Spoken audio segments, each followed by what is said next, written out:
ایران اسرائیل جنگ رکوانے کے لیے عالمی سفارتی کوششیں تیز کر دی گئی ہیں۔ اقوام متحدہ کے سیکرٹری جنرل انتونیو گتیرس نے ایران اور اسرائیل کے درمیان فوری جنگ بندی کا مطالبہ کیا ہے۔ اقوام متحدہ کی سلامتی کونسل سے خطاب کرتے ہوئے انتونیو گتیرس نے کہا کہ عالمی امن تباہی کے دہانے پر کھڑا ہے۔ عالمی برادری پر بڑی ذمہ داری ہے، اگر تنازع بڑھ گیا تو اس کو کوئی کنٹرول نہیں کر سکے گا۔ تمام فریقین سے درخواست ہے کہ امن کو موقع دیں۔ سیکرٹری جنرل کا کہنا تھا کہ ایران کئی بار کہہ چکا وہ نیوکلیئر ہتھیار نہیں بنا رہا۔ چینی مندوب کا کہنا تھا کہ چین اسرائیل اور ایران کے درمیان فوری جنگ بندی کا مطالبہ کرتا ہے۔ اسرائیلی حملے عالمی قوانین، ایران کی سالمیت اور خود مختاری کی خلاف ورزی ہیں۔ اسرائیل کی موجودہ کارروائیاں علاقائی امن کے لیے خطرہ ہیں۔ اجلاس سے خطاب کرتے ہوئے روسی مندوب نے کہا کہ ایران اور اسرائیل کے درمیان فوری جنگ بندی کی جائے۔ اسرائیل ایران تنازع میں اقوام متحدہ اپنی ذمہ داریاں پوری کرے۔ اسرائیل نے ایران میں جوہری تنصیبات کو نشانہ بنایا۔ اجلاس سے خطاب کرتے ہوئے امریکی مندوب نے مشرق وسطیٰ میں کشیدگی کا ذمہ دار ایران کو ٹھہرا دیا۔ ان کا کہنا تھا کہ ایران کو اپنے جوہری عزائم ترک کرنے چاہیے۔ ایران کو جوہری معاہدے پر رضامند ہونا چاہیے تھا۔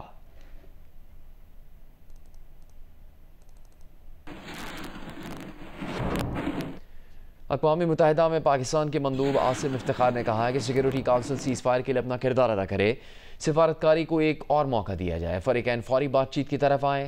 صورتحال قابو سے باہر ہونے سے پہلے امن کے قیام کو یقینی بنایا جائے۔ اقوام متحدہ کی سلامتی کونسل سے خطاب کرتے ہوئے پاکستانی مندوب کا کہنا تھا کہ پاکستان ایران کے خلاف اسرائیلی جارحیت اور غیر قانونی اقدامات کی مذمت کرتا ہے۔ اسرائیل اور ایران تنازع کا پرامن حل چاہتے ہیں۔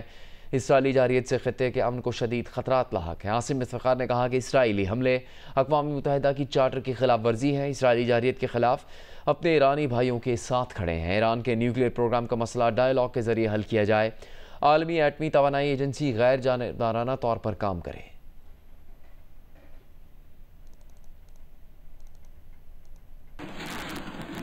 اقوام متحدہ کی سلامتی کونسل سے خطاب میں بین الاقوامی جوہری توانائی ایجنسی کے سربراہ رافیل گروسی نے کہا ہے کہ اسرائیل نے نتنز میں ایران کی جوہری تنصیب میں بجلی گھر کو نشانہ بنایا، جس سے کیمیائی اور تابکاری آلودگی کے امکانات ہیں۔ اصفہان کے جوہری تنصیبات میں تابکاری کی سطح بڑھنے کی اطلاع نہیں ملی۔ گروسی نے کہا کہ سفارتکاری کے ذریعے ایران اسرائیل کشیدگی کا خاتمہ وقت کی ضرورت ہے۔ ایران کی جوہری ہتھیار حاصل نہ کرنے کی ضمانت ملنی چاہیے۔ گروسی ایران کے پاس یورینیم کا ذخیرہ حفاظتی اقدامات کے تحت ہے۔ IAEA کو جوہری تنصیبات کے معائنے کے لیے رسائی دینا ضروری ہے۔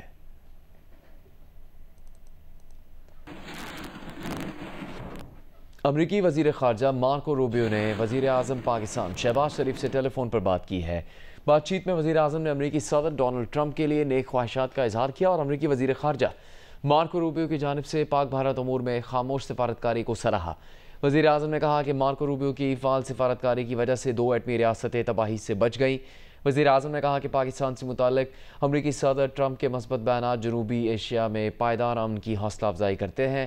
خطے میں دیرپا امن تبھی قائم ہو سکتا ہے جب پاکستان اور بھارت کے درمیان بامانی مذاکرات ہوں۔ پاکستان بھارت کے ساتھ تمام تصفیہ طلب امور پر بات چیت کے لیے تیار ہے، جن میں مسئلہ کشمیر، سندھ طاس معاہدہ، تجارت اور انسداد دہشت گردی اقدامات شامل ہیں۔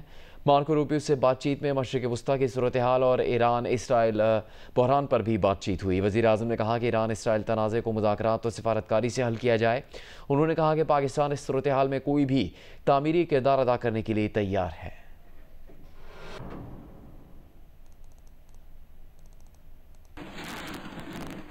فلسطینی مزاحمتی تنظیم حماس نے کہا ہے کہ وہ جنگ بندی اور اسرائیلی فوج کے غزہ سے انخلاء کے بدلے تمام یرغمالیوں کی رہائی پر تیار ہے۔ یہ اعلان حماس کے ترجمان سامی ابو زہرا کی جانب سے سامنے آیا ہے۔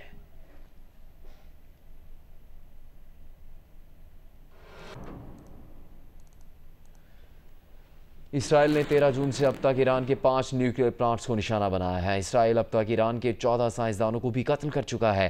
IAEA اور عالمی میڈیا کے مطابق ایران کا ایک نیوکلیئر پلانٹ مکمل تباہ ہو چکا، جبکہ دیگر کو جزوی نقصان پہنچا ہے۔ نشانہ بننے والے کسی بھی ایٹمی پلانٹ سے تابکاری کی اطلاعات نہیں ہے، تاہم پلانٹ کی اندرونی آلودگی کسی بڑے خطرے کا سبب بن سکتی ہے۔ دیکھیے زرغون شاہ کی رپورٹ۔ اسرائیل نے اب تک ایران کے نتنز، اصفہان، ارک، خنداب اور فردو نیوکلیئر پلانٹس اور فیسلٹیز کو نشانہ بنایا ہے، تاہم کسی بھی جوہری تنصیب سے بڑے پیمانے پر تابکاری کی اطلاعات نہیں ہے۔ انٹرنیشنل اٹامک انرجی ایجنسی نے نتنز میں محدود پیمانے پر ریڈیولوجیکل اور کیمیکل آلودگی کا اشارہ دیا ہے، تاہم پلانٹ سے باہر کوئی لیکیج نہیں پائی گئی۔ اصفہان میں uranium conversion and fuel plate fabrication تنصیبات کو پہنچنے والے نقصان سے کوئی تابکاری نہیں ہوئی۔ زیر زمین فردو فیول انریچمنٹ پلانٹ محفوظ اور فنکشنل ہے۔ آرک ہیوی واٹر ری ایکٹر پر حملے سے تابکاری کی اطلاعات نہیں ہے۔ اس ری ایکٹر کو پہلے ہی خالی کرا دیا گیا تھا۔ IAEA کے مطابق اسرائیل نے کرج اور تہران میں 2 سینٹریفیوجز بنانے والی تنصیبات کو بھی نشانہ بنایا جو IAEA کی نگرانی میں تھی۔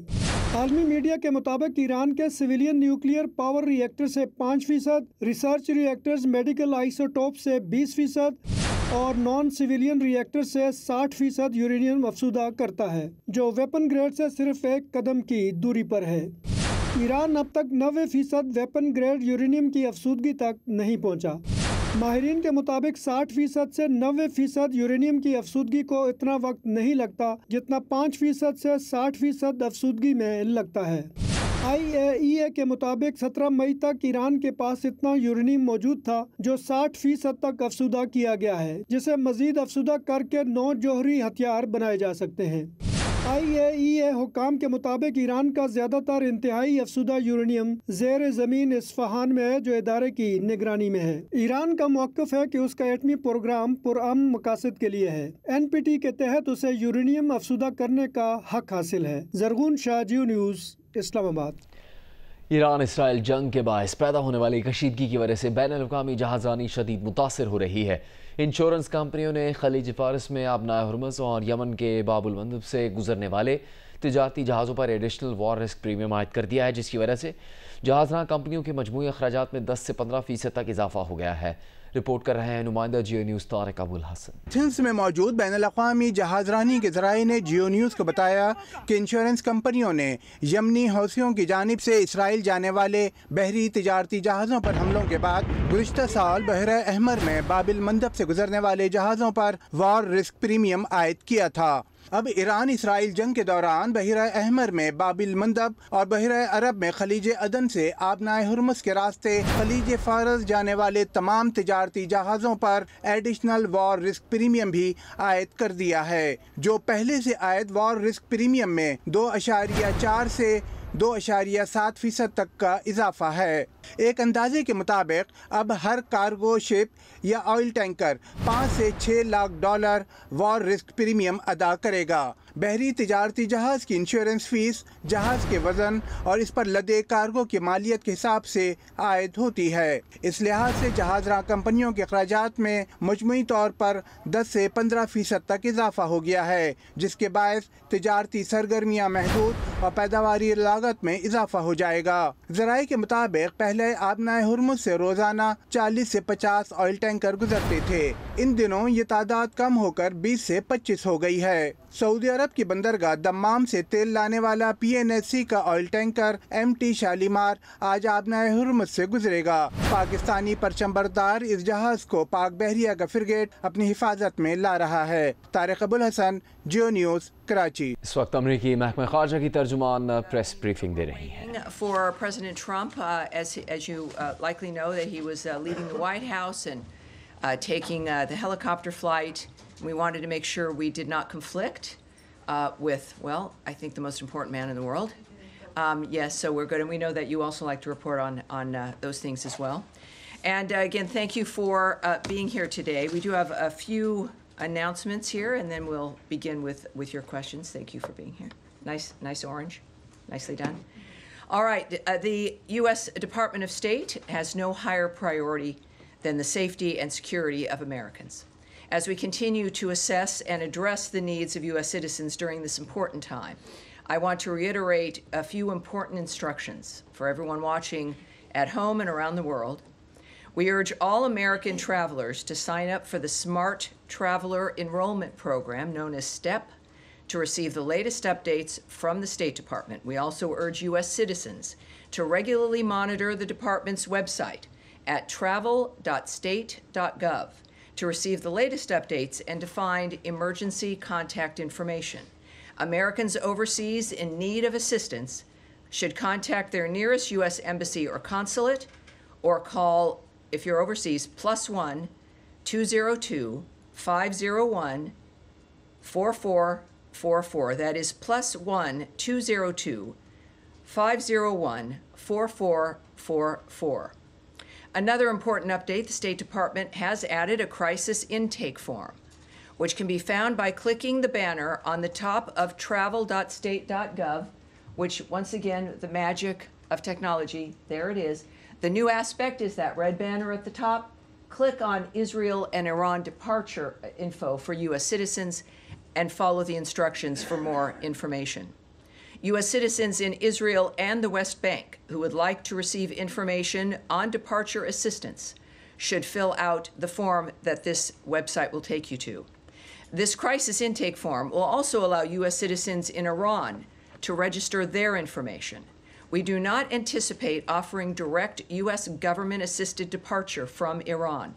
Americans seeking departure should take advantage of existing means to leave. The Department of State has provided information and support to over 25,000 people seeking guidance regarding the situation in Israel, the West Bank, and Iran. And on Iran, I want to reiterate the statement from President Trump, delivered by my colleague Caroline yesterday. Quote, based on the fact that there is a substantial chance of negotiations that may or may not take place in the near future, I will make my decision of whether or not to go within the next 2 weeks. And now, with so much happening, there has been some news this week you may not have seen. After 3 days of talks, technical teams from the Democratic Republic of the Congo and the Republic of Rwanda initialed the text of a peace agreement on Wednesday. Next Friday, June 27th, Secretary of State Marco Rubio will witness the ministerial signing of that peace agreement right here at the Department of State, led by the foreign ministers of Rwanda and the Democratic Republic of the Congo.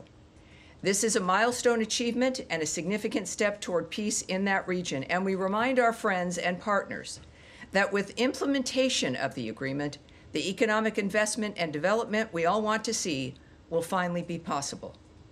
We look forward to more on this next Friday. Also, I would like to join the many Americans in New Jersey welcoming home Idan Alexander.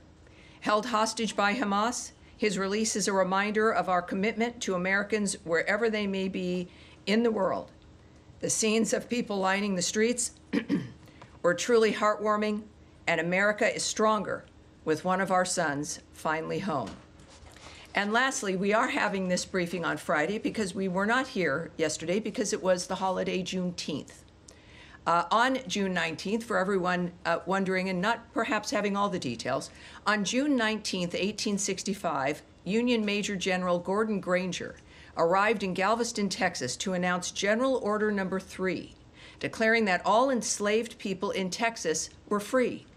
More than 2 years after President Abraham Lincoln's Emancipation Proclamation had officially ended slavery in Confederate States, I should say. This day, now known as Juneteenth, has become a profound commemoration of freedom and resilience. So I hope you enjoyed yesterday, and we are here today, and I'm ready for your question, shall we? Yes, Daphne. Thank you so much. So on the 25,000 that you said the State Department has provided information to, is that U.S. citizens who are seeking information on leaving Israel, the West Bank, and Iran? It's information in general. So it would be a combination, I'm sure, but it's a general information, conditions, perhaps departures as well, but general information. Okay, and do you have any numbers on the number of U.S. citizens that are seeking information on departing Israel or Iran? Those are not numbers that I will share at this time. Just as a reminder as well, while today is a bit different than the feeling of Tuesday, we are still in a dynamic where there are still hostilities, where there are still people in bunkers, where there is still a danger. Clearly, we've heard the statement from President Trump about his posture at this point. So we're still going to be careful for national security reasons, obviously, when it comes to what we can answer. So that's a number that I won't be able to give you today. Okay. All right. All right. And we will not, we'll do one more, but then we will continue on here. Yes, go ahead. Thank you. Just on Ambassador Huckabee's tweet, he said that the U.S. is working to get military, commercial, charter flights, and cruise ships for evacuation.